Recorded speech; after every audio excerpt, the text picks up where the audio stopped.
வேறு துறைகள்ல ஆள் கிடையாது. என்ன காரணம்? படிப்பது கிடையாது. பிள்ளைகளுக்கு அந்த கல்வியை கொடுக்கணும் என்ற அடிப்படையில் தான் நம்ம என்ன செய்யணும், இந்த விஷயங்களை உருவாக்கிக்கிறோம். கணிப்பிப்பார்களே, அது மட்டும் இல்ல, அப்படி ரசூலுல்லாஹி ஸல்லல்லாஹு அலைஹி வஸல்லம் காலகட்டத்துல ஒரு போருக்கு ஒரு சஹாபி போறார். போருக்கு ஒரு சஹாபி போறான். போகக்கூடிய நேரத்துல தன்னுடைய மனைவியை பார்த்து சொன்னாங்கன்னா, நீ இந்த மேல் தரத்தை விட்டு என்ன செய்யக்கூடாது, கீழே இறங்கி வரக்கூடாது. உனக்கு உத்தரவு கணவன் சொல்றார் மனைவிக்கு, இந்த மேல் தரத்தை விட்டு கீழே இறங்கி வரக்கூடாது அப்படின்னு சொல்லிட்டு அவர் போயிட்டார், போருக்கு போயிட்டார். இப்ப ரசூலுல்லாஹி ஸல்லல்லாஹு அலைஹி வஸல்லம் அவங்க என்ன செய்றாங்க, அந்த பெண்மணி ஃபத்வா கேட்கறாங்க. எதுக்கு சொல்ல வர்றாங்க இந்த சம்பவத்தை? ஒரு தீனுடைய விஷயங்கள்ல மார்க்க கற்றுக்கொண்ட ஒரு பெண்மணி எந்த சூழ்நிலையிலுமே என்ன செய்யறா, கடன் போட மாட்டான்.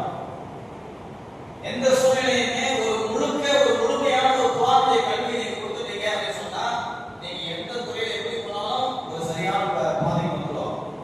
அந்த பெண்மணி ரசூலுல்லாஹி ஸல்லல்லாஹு அலைஹி வஸல்லம் கிட்ட போய் கேட்டாங்களா, மார்க்க ஃபத்வா, யா ரசூலல்லாஹ், என் கணவர் போருக்கு போயிருக்கிறார். என் கணவர் போருக்கு போயிருக்கிறாங்க.